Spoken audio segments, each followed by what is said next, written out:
me go back to the main issue that is facing us on tonight and this entire week, and that is the hunger crisis in America. This is E1. This is heartbreaking, but I want you all to see it. I just finally got confirmation that food stamps is officially cut for next month. About 2 months ago, I stopped eating dinner almost every night of the week so that my boyfriend and I could have enough food left over to have lunch the next day. This was before we were about to lose our food stamps. Mind you, we both work.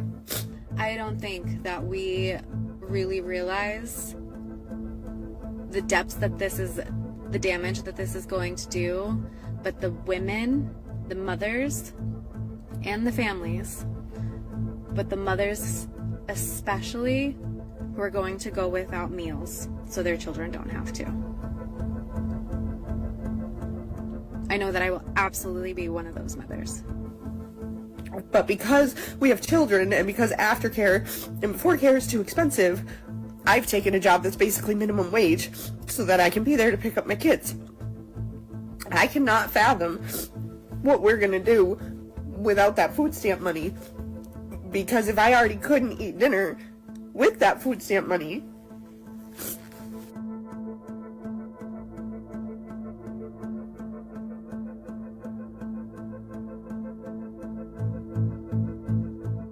I'm so tired of seeing people say like, oh, well, maybe if you had a job, you could get your groceries, or, you know what I'm saying, you wouldn't have to depend on stamps. I work full time. Thank you. And I do rely on stamps because guess what? It's not enough money in this economy for me to be able to pay bills and get stuff that we need and provide for my 2 kids. So yes, I depend on stamps. And I have a full-time job. So please know that people out here depend on stamps. It's not because we out here just mooching off the government. It's because we literally need that to provide for our family. I work hard every single day. I get up every single day and clean houses, and I still rely on food stamps to feed my 6 children because the prices are so high. It's unrealistic to think about not having food stamps. Next month, I'm so terrified because 6 babies are always eating. Plus myself, I eat about 1 meal a day, but still.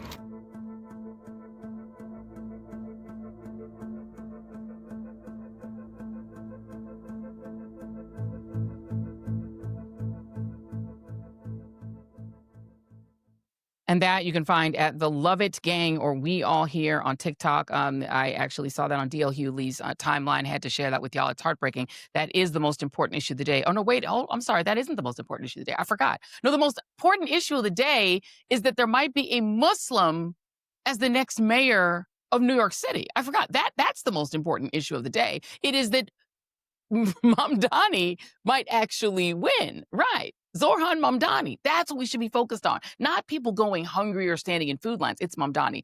Let's play his ad. He should, I'm sure he's terrifying. This is E2. Prepare to be terrified. From a crisis, and it's called halalflation. Today, we're going to get to the bottom of this. How much does a plate of halal cost right now from this truck? $10. $10. Chicken over rice, lamb over rice, $10. $10? Yeah. When you're a street vendor, you have to pay for the food, the plates. How much do you have to pay for your permit? Before it was 22K. 17,000. How much does a license cost if you get it from the city? I think 400. And who are you paying? The permit owner. You're not paying the city? No.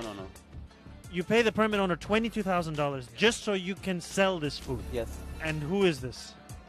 A random guy. Have you ever applied for a permit? Yeah, I'm applied and no come anything. It's long wait. Number 3,800 something. And After 2 years, you're number 3,800. yes. These are the 4 bills that are sitting in the city council right now, which would give these vendors their own permits and make your halal more affordable. But Eric Adams hasn't said a single word about them. If you own the permit, then how much would you charge for the plate?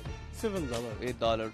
$8. Would you rather pay $10 for a plate of halal or $8? $8. $8. I think $8 is the way to go. If I was the mayor, I'd be working with city council from day 1 to make halal $8 again. So, how would it pay?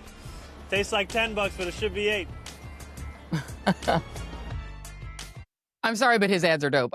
He doesn't seem scary to me. He's going to make the price of halal less, or you're going to get a little cheaper meal. But this is the way that he's being portrayed by one Andrew Cuomo. This is the AI-generated ad Cuomo, this is one of them. This is actually one of even the least horrible, but this is E3. This is one of the ads Andrew Cuomo's side is running against him. Zohran Mamdani's opponents want you to believe he's an inexperienced radical whose policies will make New York City more dangerous. But what do his actual supporters think? Mamdani isn't crazy. He's just trying to even the playing field. You know, give everyone a fair shot. Sure, he said multiple times. That's an actual pimp. You see, they made a pimp. That was just a metaphor. A pimp. Yes, he did say crime is a social construct, but that was also a metaphor. Okay, so white women are drunk. Backer, the democratic socialists' ideas are common sense, such as decriminalizing misdemeanors like shoplifting. How many stereotypes can you get into one ad? Trespassing, prostitution, and drunk driving. With plans to decriminalize all drugs, this is wild. Mamdani will be a job creator for drug dealers. Instead of helping us homeless get off the streets and into the mental health facilities we need, it's like he wants to give us safe stereotype injection sites cavalcade. to do crack and let us sleep in subway carts. Wow. These are actual policies Mamdani and the Black DSA people want are to implement criminals. on day one. When a woman's being domestically The abused, white she men probably won't are have to deal beaters. with some pesky cop to arrest the abuser, but now a social worker to help, kumbaya the situation. Huh. Breathe in, breathe out. This Mamdani is finally lowering jail sentences. Guilty! But Mamdani says you're free to go. Okay, that's enough. We don't have to keep playing it. We don't have to keep playing it. You get the idea. They're like, we'll just make AI. Did they do like Chat GPT? Give me stereotypes of black people, Italians, and white liberal women. Literally. And if that is not racist enough, enter Meghan Kelly, of course, who responded to our friend Mehdi Hassan, pointing out the racist Charlie Kirk take, the late Charlie Kirk's take on Mamdani's candidacy with a little, your mean ex-wife who got all your stuff racism of her own. So I first want to show you, this is E4. This is the Mamdani, this is the tweet that began the whole little cavalcade, all right? So we're going to read that tweet when we can get that up. And this was somebody named DC Drano, who's one of those blue, I guess they paid for a blue check on Twitter. And he says, before Charlie Kirk was killed, he started to speak loudly about the importation of radical Islamic values into America. He saw what was coming with Zohran. If we're going to continue Charlie's mission, we have to fight like hell against Zohran's agenda, which Mehdi Hassan responded, saying it's a reminder of what a racist bigot Charlie Kirk was and how much hate he incited against minorities.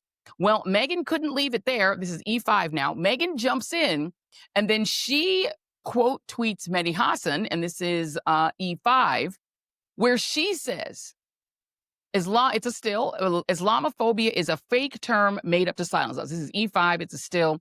Islamophobia is a fake term made up to silence us. We're allowed to not want Islam taking over American cities.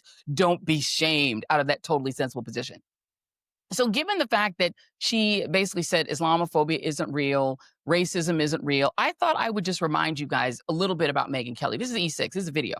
And this is just a little reminder of who Meghan Kelly is. Your mean ex-wife who got all your money is who I call her, and the angriest rich woman in the world. $67 million. Now to that comment that Meghan fired. Kelly made on her show yesterday. She's apologizing for it now. NBC's Morgan Radford joins us with that story. Morgan, good morning. Good morning. So Meghan Kelly issued that apology in an email to colleagues. She says she now realizes she's wrong for her comments about blackface, which really ignited a serious conversation about race and the history of blackface in our American culture. This morning, Meghan Kelly is apologizing for her controversial comments. This year, the costume police are cracking down like never before. It started as a discussion about a proposed ban of offensive Halloween costumes on Meghan Kelly Today. Isn't the whole purpose of Halloween to dress up and pretend you are something other than yourself? But it evolved into a conversation about race in America. But what is racist? Because truly, you do get in trouble if you are a white person who puts on blackface on Halloween, or a black person who puts on whiteface for Halloween. Like, back when I was a kid, that was okay as long as you were dressing up as like a character. Kelly also defending a reality TV star who apologized for darkening her skin as part of a Diana Ross costume. And people said that that was racist. And I don't know, I thought, like, who doesn't love Diana Ross? She wants to look like Diana Ross for one day. I don't know how like that got racist on Halloween. It's not like On Twitter, the backlash to Kelly's remarks was biting. Top Chef host Padma Lakshmi tweeting, "I cannot believe the ignorance on this in 2018. You are on national 2018. television. You have a responsibility to educate yourself. Not on like social 1918. issues, Meghan Kelly. This is so damaging." Yeah. And the man said, "Would you give me a situation?" Yeah. A little reminder. Megan says that's fine. No, stupid. What's wrong with that? Civil service examination. What's wrong with that? What's wrong with this?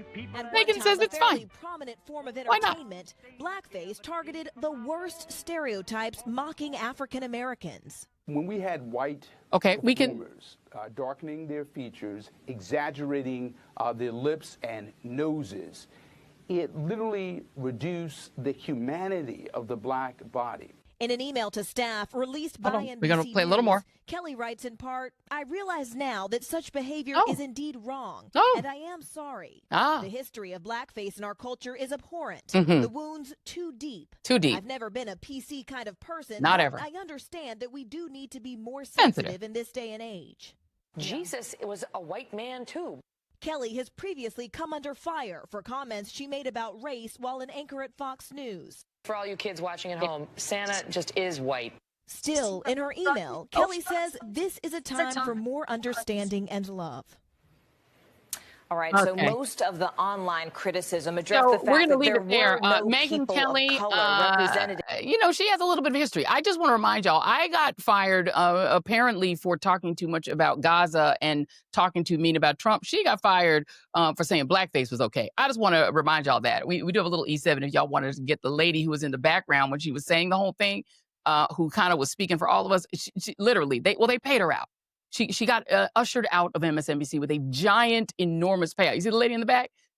She was all of us. Joining me now is my friend Wajahat Ali, proprietor of The Left Hook on Substack, alongside Representative André Carson of Indiana, one of only 4 Muslim members of Congress whose seat is now in jeopardy due to still more Trump-ordered redistricting. And because you are my partner in triggering the trolls, I just want to let you have an opportunity, Waj, to comment, if you will, on that lady, Meghan Kelly, Mrs. Santa is white, Islamophobia doesn't exist. That lady, the Mrs. Santa is white, I should say, and blackface is okay, saying Islamophobia isn't real. Meghan Kelly is the alpha Karen. She's the final boss of Karens. She's proof that white trash and mediocrity can fail up if you have white skin and blonde hair and racism and are willing to coddle and infantilize Donald Trump, the same man humiliated you and mocked you and said blood was coming out of your holes. That Meghan Kelly, who lives in this delusional fantasy of white supremacy where Santa has to be white, he's a fictional character, Jesus has to be white, and Islamophobia doesn't exist, even as she's literally practicing Islamophobia. And that Meghan Kelly, because you said it, I just want to remind people, who literally failed up in life. She was paid $69 million by NBC to replace a successful show by Tamron Hall and Al Roker, 2 black hosts. Their show got replaced. She couldn't even last 1 year. She got $69 million guaranteed. Melissa Harris Perry, she's gone. Joanne Reid, she's gone. Tamron Hall, she's gone. Tiffany Cross, she's gone. NBC found this woman $69 million. Joy, if I had $69 million, you would never hear from me again. I would be so happy. This insufferable woman decides to take the $60 million and become even more cruel and even more MAGA. So that's what I think about Meghan Kelly. And when they are saying there's no Islamophobia in the past week, folks, running up to this election in which we will, inshallah, have the first Muslim mayor of New York City, Zohran Mamdani, they have gone all out with the type of Islamophobia that me and Representative Carson probably haven't seen in 20 years. I mean, it's been there, but I want to remind people, no matter how bad George W. Bush was, and he was terrible, I think he should be arrested for war crimes. After the 9/11 terror attacks, even George W. Bush came out and said, Islam is not the enemy, Muslim Americans, you're our neighbors. Now compare it to what they're saying. There's a dark joke that I have, is that if George W. Bush ran as a Republican in 2025, MAGA would reject him for being a Muslim lover. This is so obscene. In the past week, I've gotten it, Mehdi's gotten it. They are openly saying Matt Walsh, that neckbeard, snowflake white who works for Ben Shapiro, said, "I'm not an authentic American," right? They're having airplanes with Mamdani crashing into 9/11. Yes. They're calling him a terrorist. They have openly laughed. What would happen if there was a Mamdani who was in charge during 9/11? Washington Post published this absurd racist op-ed saying, "Look what Sadiq Khan did to London. Do you want that to happen to with New York?" I'm like, what's the only connection between Sadiq Khan and Mamdani? Brown skin and Muslim. And by the way, it was these dumbass white conservatives who did Brexit and effed up the UK. So that's where I'm at. And also, I want to just drag liberals for a second, if I may, Joy. I'll get it off my chest. Bill Maher, racist piece of shit. For 20 years, we have said this liberal white man that so many liberal whites loved, he was racist against Arabs, Muslims, he promoted Islamophobia, and we were told it's okay. He's one of us. And we said, it's not okay. You got to call this out. The only person who called him out to his face was Ben Affleck, Batman, right? Everyone else went along with it on a show. Then you see Chuck Schumer and these other New York Democrats who kept quiet as these people were insanely Islamophobic against Ilhan Omar. And then, folks, it's almost Halloween. Zohran Mamdani is up by 10 points. Yesterday, Chuck Schumer was asked, do you endorse Zohran Mamdani? And he ran away. So I don't want to hold... It's not just the Republicans, it's also the establishment Democrats that have normalized this type of Islamophobia. Last thing I'll say, where Zohran Mamdani, folks, just intellectually realize what's happening. Brown skin, immigrant Muslim. And that's enough for these people to openly and casually, people like Elise Stefanik, people like Charlie Kirk, people like Matt Walsh, to say that he's a terrorist. Thank you for coming to my TED Talk. Indeed. We love the TED Talk. Let me bring in Representative Carson, because there are only 4 Muslim members of the United States Congress, and you're one of them. And the only reason I assume that Randy Fine and Andy Ogles don't want to deport you is that you are a United States citizen, not naturalized, because they're saying they want to deport Ilhan Omar and they want to deport Mamdani. And they are being very serious about it. They are trying to get legislation together so that they can try to denaturalize and deport this man simply because as Wajahat said, he's a brown Muslim, and they're terrified that he will be the mayor of New York City. What do you make of that? Well, I thank you for having me, Joy, and thank you for speaking truth to power. I think it speaks to Brother Wajahat's point. This is all about Islamophobic tropes. It's about otherizing Muslims. Muslims have been a part of this country since the inception of this country, going back to the 16th century, 17th century, before that, arguably. And we saw a reemergence of the Muslim presence, particularly the African-American Muslim presence in the early part of the 20th century, the 1920s. We had scholars who started what would arguably be called the Afrocentric movement, and who Marcus Garvey was a part of that. And then we saw the Moorish Science Temple with Noble Drew Ali. We saw the Nation of Islam with Elijah Muhammad, W.D. Farad, and others. And so the Muslim tradition is a part of the fabric of our society. We've had Muslim judges. Go to any major hospital, you'll find a Muslim doctor. Go to major courthouses, you'll find Muslim barristers, attorneys, judges. We now have more politicians. And so this is reemerging of fear. This is all about the mythos of making America great again, taking us back to some mythical America that never existed. And so what Brother Mamdani represents is a turning point in a new America that they can accept. Yeah, and by the way, 1/3 approximately of African Americans are Muslim, and Hello, many somebody. more, right? And many more were Muslim on the way here. I mean, my own mother's grandmother was taken as a slave as a 7-year-old child, and she and her mother were Muslim until they got to Guyana and somehow got converted to Christianity, which was a thing that was done by enslavers. So Go a lot ahead, of Joy. people even were Muslim before our families were Christian. But part. right? So I want to talk about the fact that it does appear that some Democrats, I want to stay with you for just a moment, Representative Sure. Carson. I don't think they know those numbers. And so do they understand, your Democratic colleagues, how much they are alienating a lot of African Americans who, if we're not Muslim ourselves, have family members who are, friends who are? When they start going at Mamdani like that, thinking that Muslims are all brown, all look like Wajahat Ali, that they're hitting us too? Do they see that? Unfortunately, don't. I mean, they don't. There's a great deal and an undercurrent of Islamophobia even within the Democratic Party.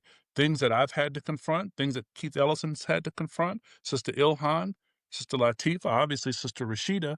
And so I think it comes out in unfortunate ways. There have been black folks in the Democratic Party who have shown Islamophobic inclinations and outright bigotry, quite frankly.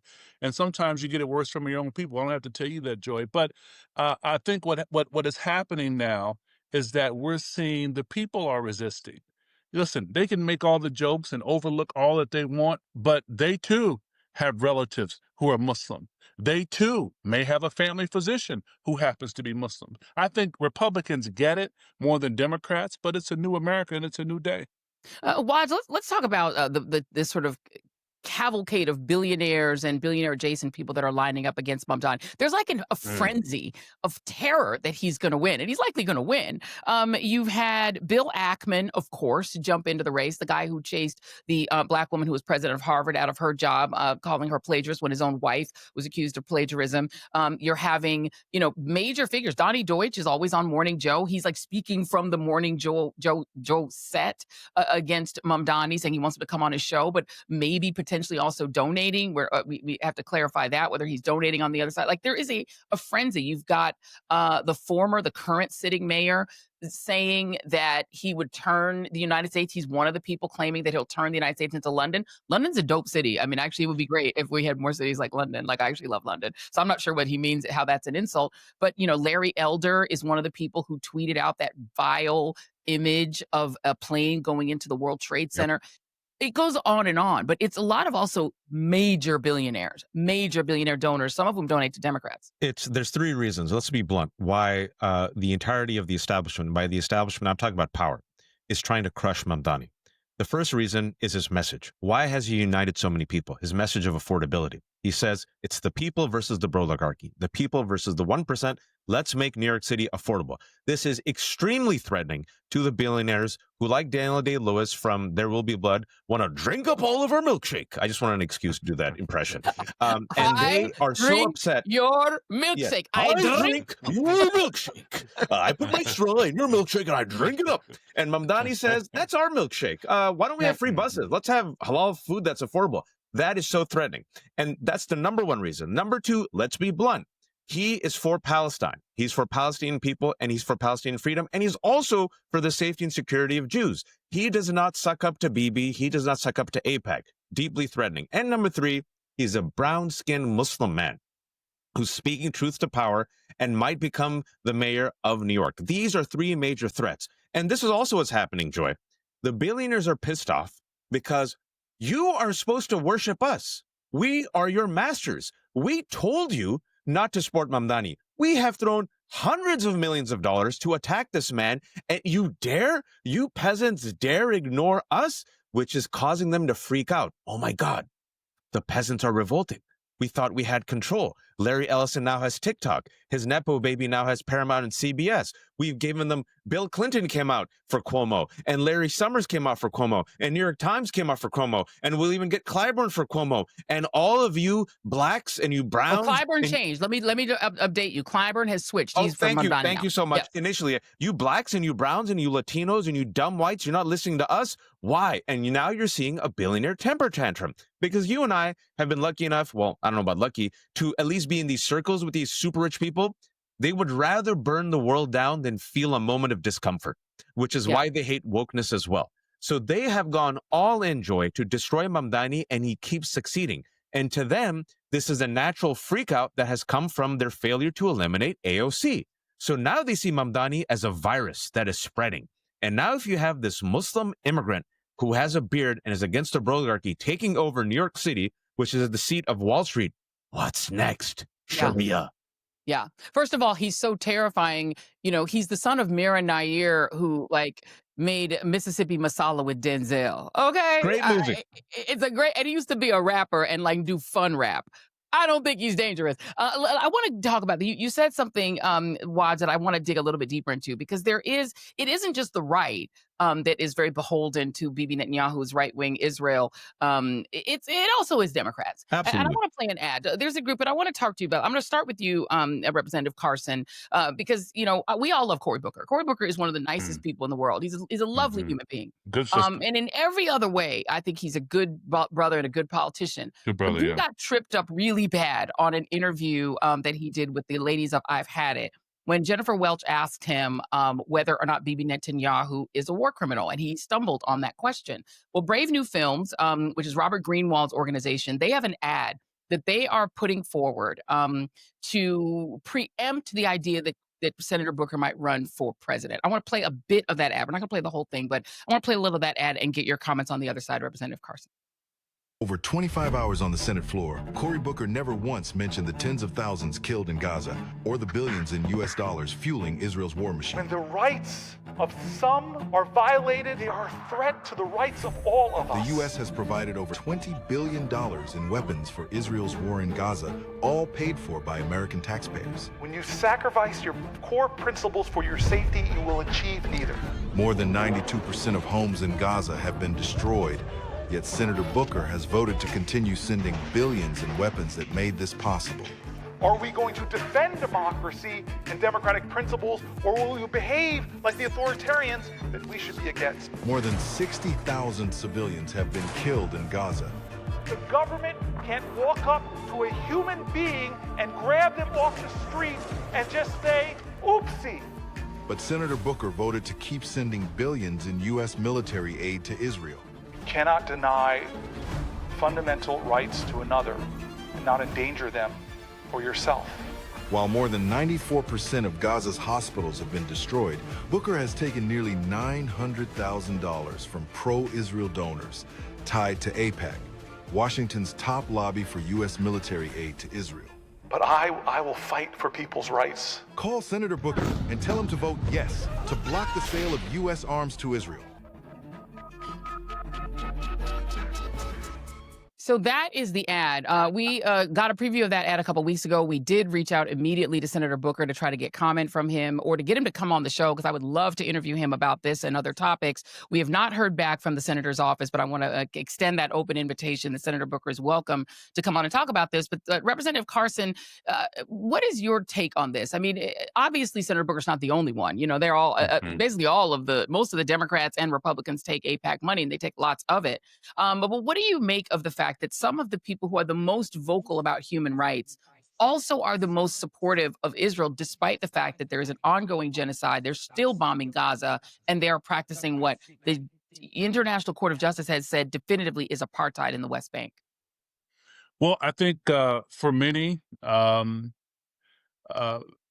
not a top priority, unfortunately, in their districts. I think for others, a small group, it's what they believe. I think largely it is out of fear, quite frankly. I know Senator Booker to be a dedicated public servant outside of being a doppelganger. I know him to be someone who really loves his constituents. He's committed to public service. I think in this moment, I think Senator Booker, who is from Newark, who grew up around Muslims, who grew up around African-American Muslims, obviously, who grew up around immigrant Muslims, I think now is the time for the left to really say, you have cover. You have cover. Statistics show you have cover. The polling shows you have cover. And I think he has to be embraced in a way that he knows that he has the firepower behind him and will defend him the bolder he becomes. And, you know, it remains to be seen because he is someone who can reach across the aisle. But I think it remains to be seen if parties can actually agree to an enforceable framework when it comes to this matter. And I think Senator Booker could be a voice, but if he knows he has support on this side, then we'll see Senator Booker and others as we edge toward 2028 become bolder and bolder in their positioning. Can you see that happening, Wajahat Ali? I mean, do we need to reconfigure the coalition? Because some of the people who are the most eloquent when speaking on human rights are absent on this issue and on the issues of Islamophobia, period. Let me give you an example of three of the smoothest talkers of the Democratic Party, and I use smooth as a compliment, who have been tripped up over the Israel issue in the past 2 months. Cory Booker, Gavin Newsom, who kept saying to Van Lathan, interesting, I think this is interesting, I think it's interesting that you're talking about this, and Pete Buttigieg.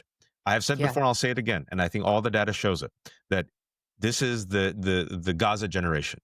An entire global population has been radicalized in real time because they've seen a genocide stream to their phones. You even have young MAGA Republicans on every single talk point, MAGA, MAGA, MAGA, MAGA, MAGA, on Israel, Palestine. They sound like you and me, Joy. You're like, what's happening?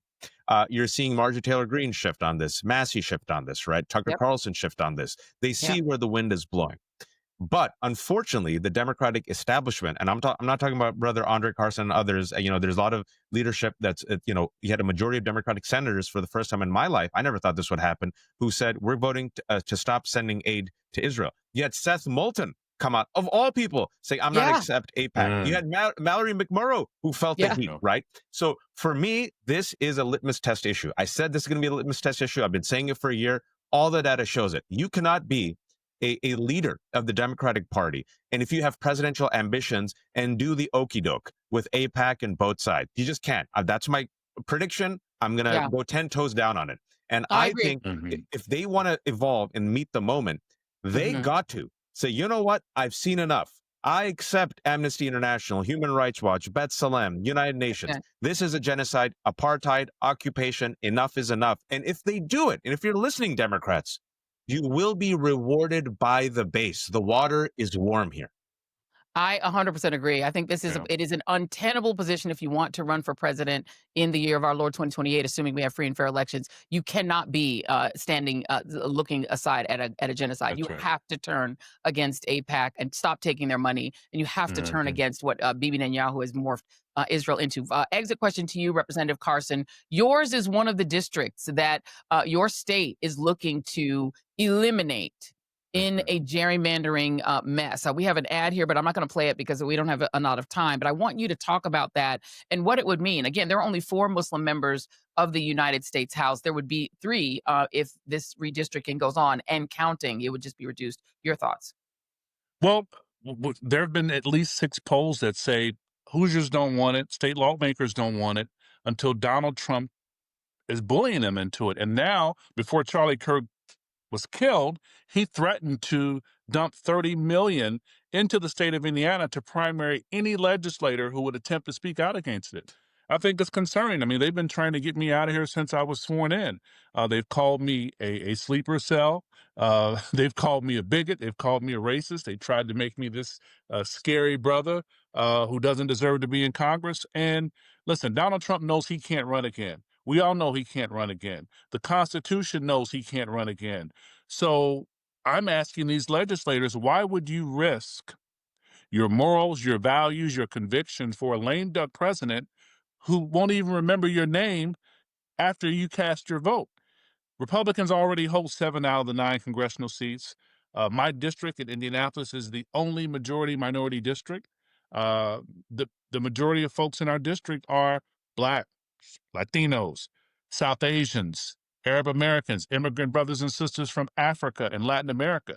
And, mid-decade redistricting is really an attempt to silence dissent.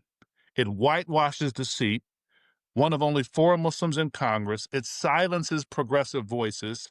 And Indiana may not be Democratic, but Indianapolis is. And we have to remember the context of Indianapolis. It was and still the headquarters of the Ku Klux Klan. So that's at the backdrop of the state of Indiana. But Indiana has always had a very libertarian streak. And so if Indiana is a state that prides itself one day on being a federalist state, now we're bowing down to someone out of Washington, D.C., when before we had this very libertarian independent streak. It's disheartening. Disheartening is a kind way to put it. It is evil. I think a lot of what's going on in this White House is straight up evil. And for those of you who do not understand the face of Muslims in America, look at your screen. It is Wajahat Ali, but it is also Representative Carson and my mama grandmother. Come on now.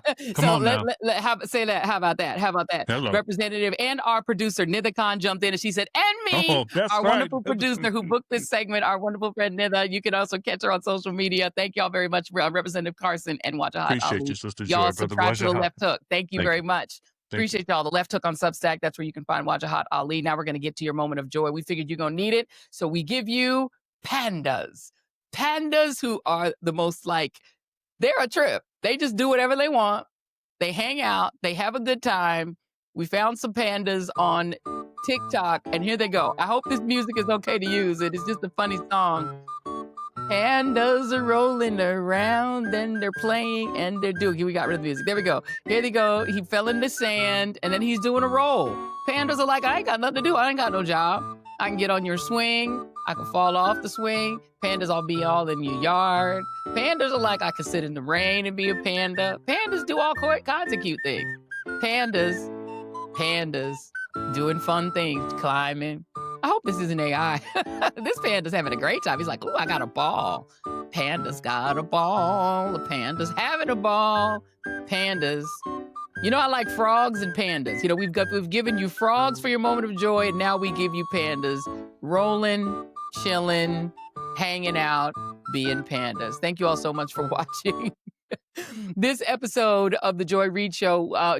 Thank you all for tuning in. Be sure to like and subscribe. Share this channel. Make sure that everybody subscribes to the YouTube channel. 70% of people are lurking, watching these shows and not subscribing. Why would you do that? So make sure that you like, subscribe, and throw some comments in. Thank you all for joining The Joy Reid Show. See you on the next one, and goodbye for now.